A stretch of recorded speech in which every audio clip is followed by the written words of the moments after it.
Oh, sure. I'm here to work. Just leave me alone. Don't be like that. When the maid reported the approach, another addition was made to the hotel's record of sexual harassment of guests and staff by El Batouty. The allegation of the hotel, as far as they said, it happened way before, not one day before the flight. Not one day before the flight, as has been mentioned. The hotel maid told the FBI the incident took place on October the 29th, 1999, the day before the flight. 3 months after the FBI began investigating El Batouty, an Egyptair flight landed in London. The plane's captain requested political asylum in the United Kingdom.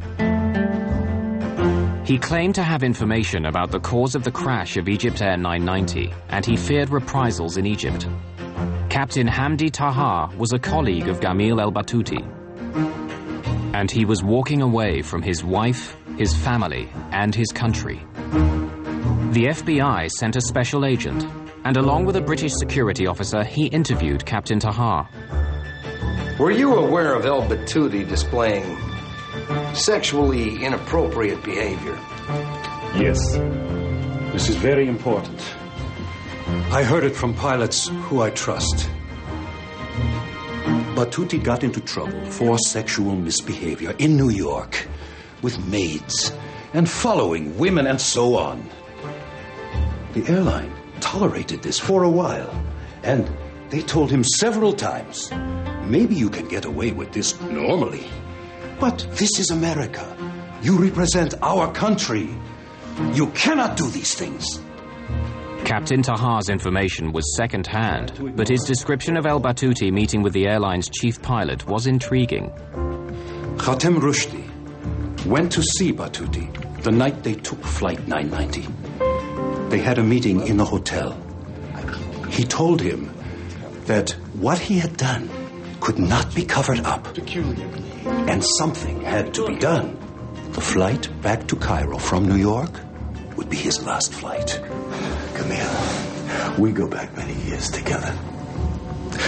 But this will be your last flight to the United States. He would not be flying to America anymore.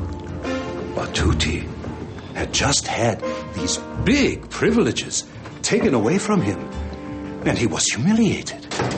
So, I think that what happened was this.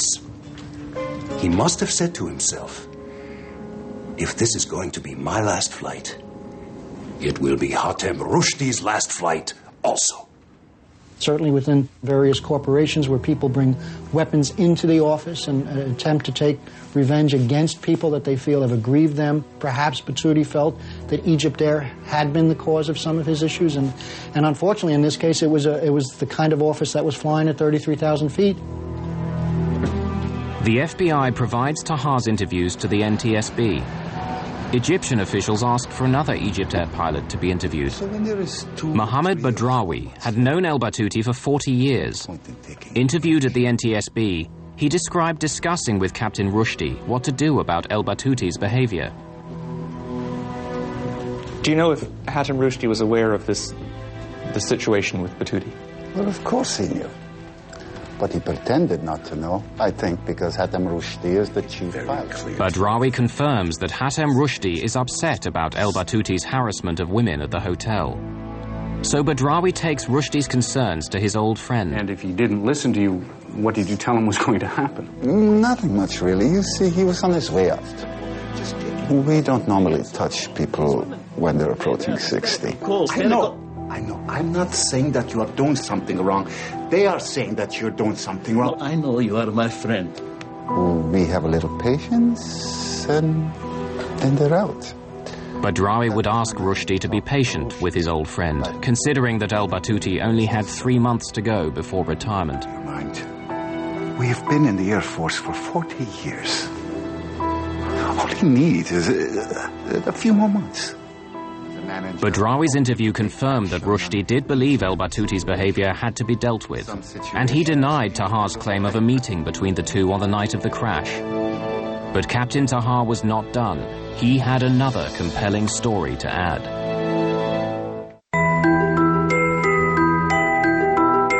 political asylum and is offering an insider's view of the most controversial tragedy in the history of Egypt Air. Captain Taha revealed to the FBI how Egypt Air briefed its pilots about the crash. When they had done the transcripts of the cockpit voice recorder, the Egypt Air Chief of Operations called all flight group to a special meeting in Cairo and told us the facts. Just the facts. No commentary. No explanation of any technical problem. He did not say anything, but all we pilots realized that this was not an accident. And then he told us not to talk to anyone about it. Don't talk to your family. Don't talk on the phone. Don't talk to each other, he told us. All of us realized that Batuti had done this on purpose. For the American families involved, this was a case of 216 murders and 1 suicide. In Egypt, big, close, extended families combine with a strong religious faith to deny that Egyptians commit suicide. The story has many sides. It has to do with religion. It has to do with beliefs. It has to do with the culture. I think until today, still in the Egyptian culture, people don't believe that Muslims or that Egyptians or that people coming from that culture commit suicide. Cultural differences were not the only impediments to this investigation. One of the difficulties that we did have was that when we went over to Egypt and attempted to really get into his background, it became a very sensitive issue for the Egyptian government. FBI efforts to learn about El Batuti's personal life and family relations would be stymied. It became almost to the point where we were never really able to develop all the things that we needed to get at.